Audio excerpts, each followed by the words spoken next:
they were delighted to see him, but they all knew what his doctors had said, and that was when he came out of hospital, he should take complete rest, 2 months of convalescence and rest. But this was a Pope who was determined to go about his job, determined to remain visible. And of course, it's a serious event, and Easter Sunday is a very holy day, the most holy of days.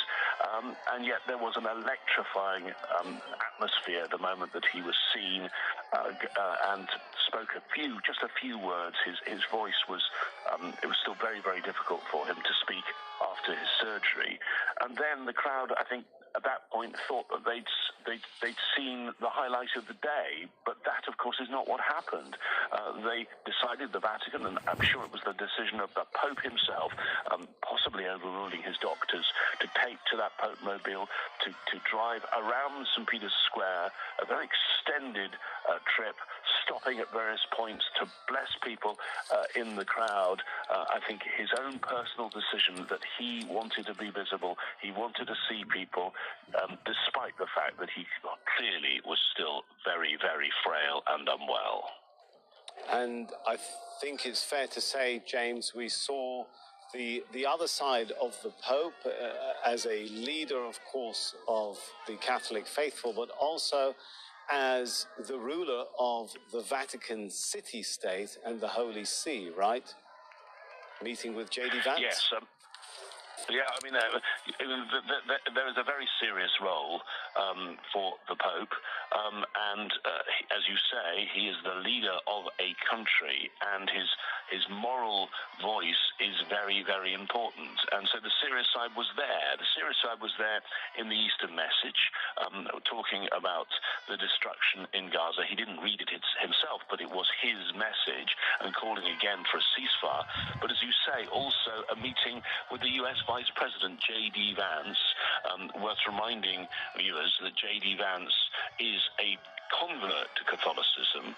He was received into the church in 2019 at the age of 35. He'd earlier met on Saturday with one of the top officials of the Pope, the Secretary of State of the Vatican, Cardinal Pietro Parolin, and we were told after that that the word from the Vatican in a statement was they had an exchange of opinions.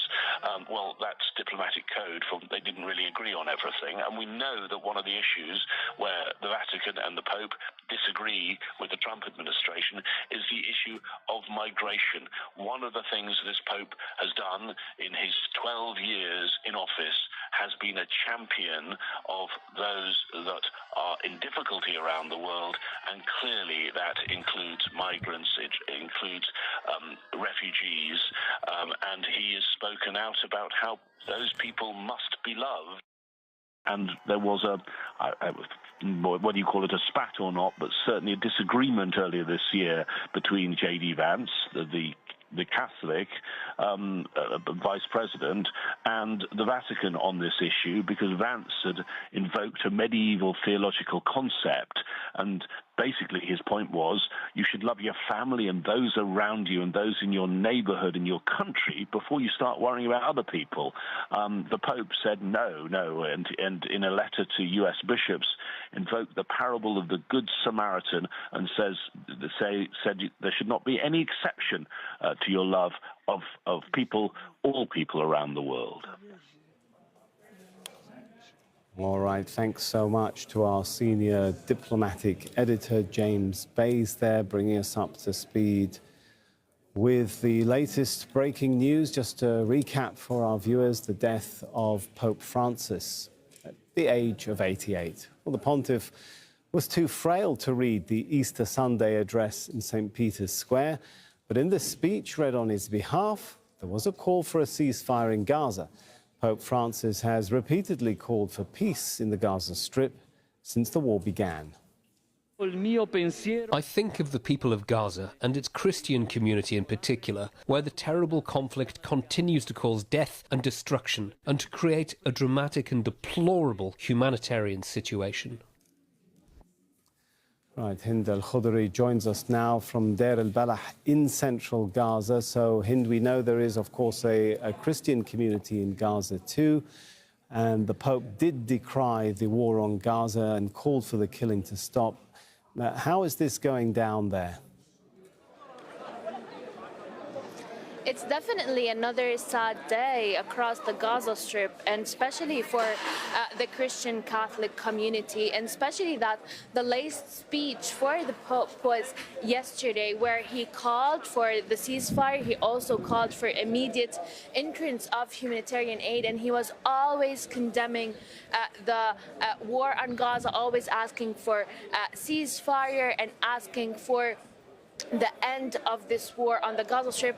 According to the Christian community in the Gaza Strip, he was daily in contact with them, asking about them and asking about what they need and what they are facing, and especially that the Christian community has been under attack a couple of times since the war started across the Gaza Strip.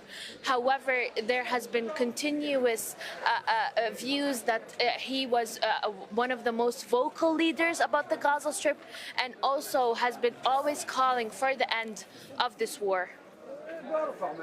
He did indeed call for an end to the war. He sometimes had sharp words of criticism for Israel as well in December 2023, saying Israel was committing terrorism. How did that sort of message resonate with people there, whether they're Muslim or Christian?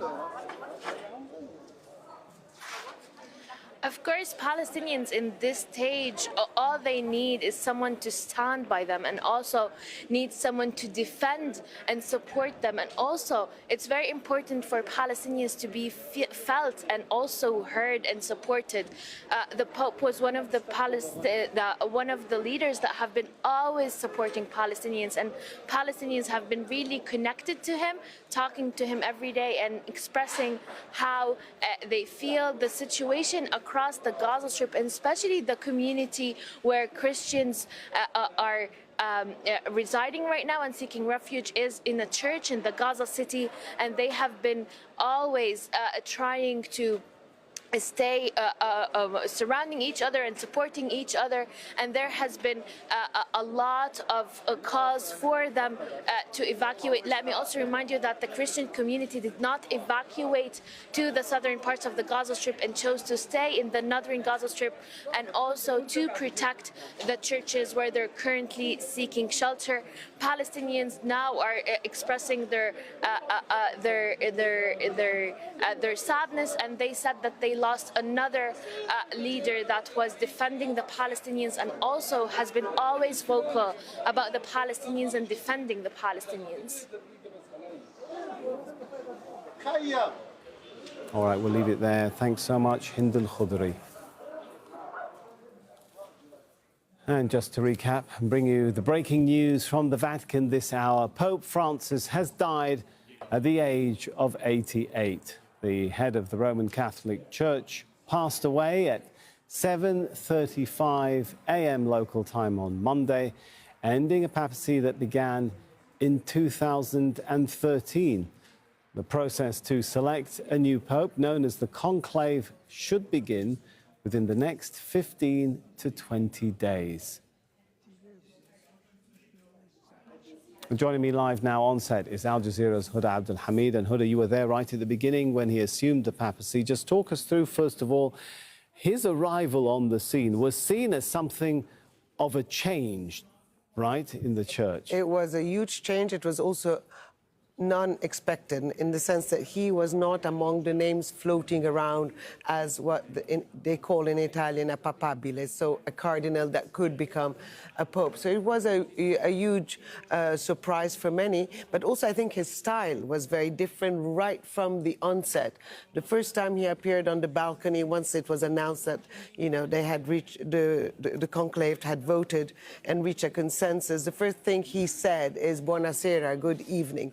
And that is something that surprised many around us. It was also during... Because he's seen as more informal, cordial, friendly, and cordial, relatable to more people? More informal. Right. He did crack a couple of jokes that made everyone on the square laugh, and everybody was very surprised. And then came Easter, and he appeared on Easter Monday on the balcony, on that window where he always appears for the Sunday audiences. And he said, at the end of his speech, he said, good Sunday and have a good lunch. And the whole square literally erupted because they had never heard a Pope speak like that. I remember even our cameraman, he's an Italian, he looked at me, he said, did he just say, have a good lunch? Everybody was so surprised by his ways, and those ways became apparent very quickly. Like he refused, for example, to go and live in the pontifical apartments, which are these very beautiful, rooms inside Vatican City with frescoes everywhere and art, and he refused all that, and he always stayed in Santa Marta. Santa Marta is a little hotel, motel, you could call it, very simple. And was that seen as part of it? He was trying to bring a different message about the role of the Pope and the values? Yes, he was trying to bring a different message. He is a Jesuit, and Jesuits in general are more somber, more sober than the other orders within the Catholic Church.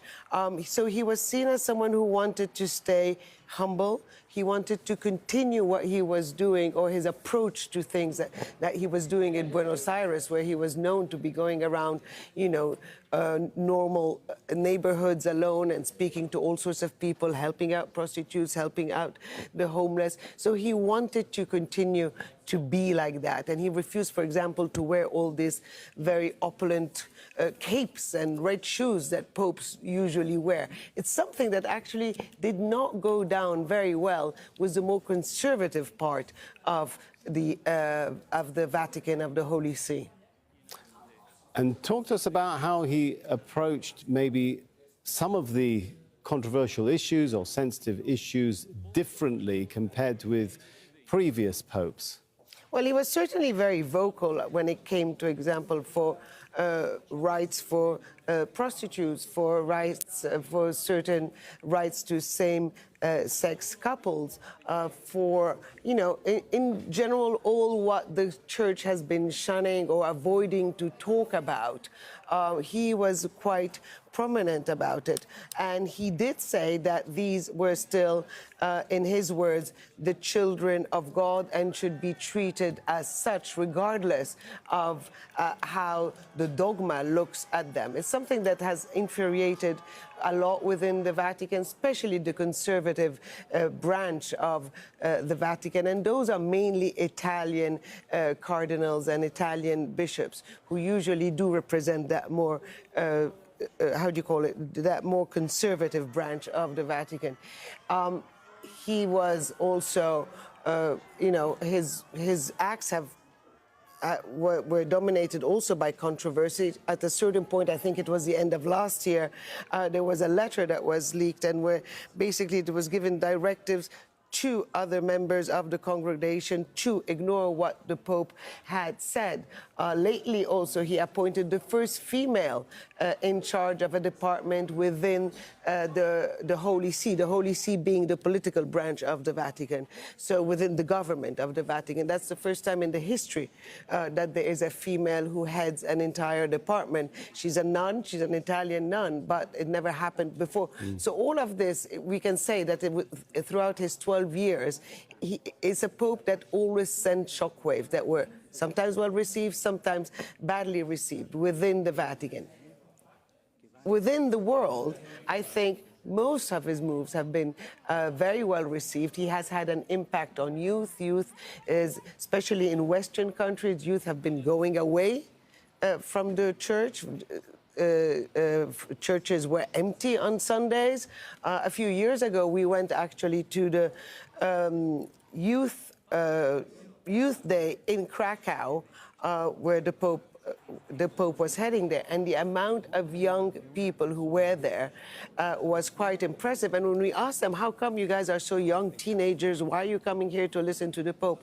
And many of them at the time said, because this is the first time we feel that we have a Pope who understands our generation and who understands our issues.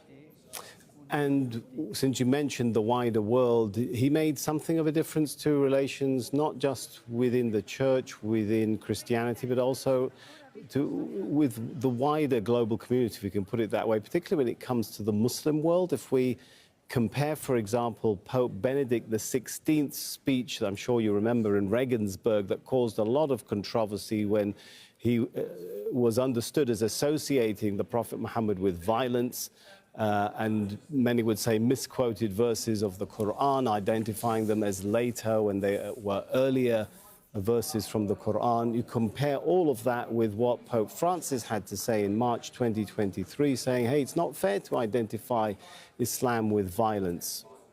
Well, he was certainly a pope that reached out to all communities around the world and all religions, maybe a bit more vocal than others. Obviously, his predecessor was also extremely conservative when it came to the Vatican. So certainly you do see these two these two currents vying for within the Vatican itself, and how the institution itself is trying to adjust. So certainly what he said is something that would resonate among Muslims. But then I would also add to it that he was also very vocal, for example, when it came to the migrants.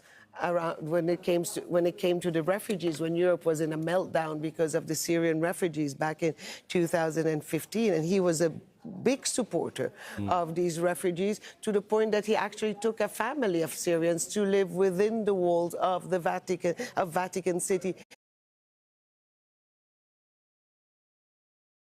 Issues like remarriage, abortion, same-gender unions and so on, which prompted some Catholic clergy and scholars to say, hey, Catholics should disregard this. Yes, I think